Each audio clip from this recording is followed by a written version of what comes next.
fevers, headaches, severe back pain, and likely vomiting, followed by the distinctive eruption of pox on their faces and bodies. Once the rash appeared and the lesions began their 2-week metamorphosis from flat red spots to hard, shot-like bumps to fat pustules to scabs, the patients were highly contagious. The health officers removed the children, stripped their rooms of bedding and clothing, and disinfected the premises. The health department followed the same procedure with the 5 other cases that were reported elsewhere in Manhattan within hours of the Lyon case. One was a white domestic servant named Mary Holmes, who worked in an affluent apartment house on West 76th Street. The other 4 were black, evidently from the neighborhood of the West 40s. They were Adefa Warren, Lizzie Hooker, Susan Crowley, and Crowley's newborn daughter. These last 2 had been removed in haste from the maternity ward at Bellevue Hospital. Through interviews, health officers had established that the 4 black patients had come into contact with an unnamed infected negress who remained at large. How any of these patients might have been connected to the children on West 69th Street, about a mile and a half uptown, remained uncertain.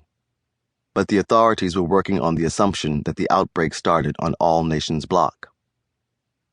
The officers of the internationally renowned New York City Health Department, medical men given broad powers to police and protect the public health in one of the world's most powerful centers of capital, were not easily shaken by the odd case of smallpox among the wage earners.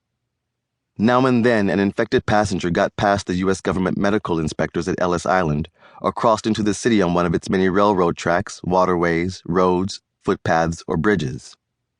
Most New Yorkers had undergone vaccination for smallpox at one time or another.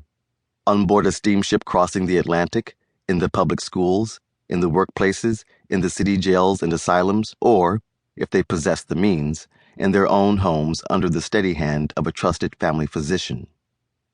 When an isolated case of smallpox triggered a broader outbreak, the health officials took it as an unmistakable sign that the population's level of immunity had begun to taper off, as it did every 5 to 10 years. The time had come to sound the call for a general vaccination. "We are not afraid of smallpox," said Dr. F.H. Dillingham of the Health Department, when the news broke that smallpox had reappeared on Manhattan. "With the present facilities of this department, we can stamp out any disease." On Thanksgiving Day, as the Columbia University football team took to the field against the Carlisle Indian School, and 3,000 homeless people lined up for a hot dinner at the 5 Points House of Industry, a vaccination squad from the Health Department's Bureau of Contagious Diseases moved into West 69th Street. The 4 doctors began a quiet canvass of All Nations Block, starting with the immediate neighbors of the infected children. Health Department protocol called for a thorough investigation of each case in order to trace its origin, followed by the immediate vaccination of all possible contacts. In a place as densely inhabited as All Nations Block, everyone would have to bear their arms for the vaccine.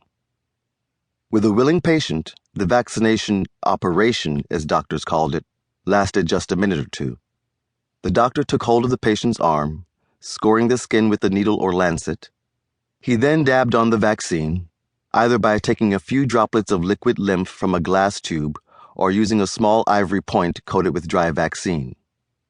Either way, the vaccine contained live cowpox or vaccinia virus that not long before had oozed from a sore on the underside of an infected calf in a health department stable. In the coming days, the virus would produce a blister-like vesicle at the vaccination site.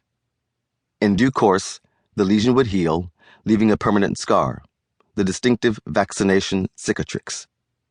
If all went well, the patient would then enjoy immunity from smallpox for 5 to 7 years, sometimes longer.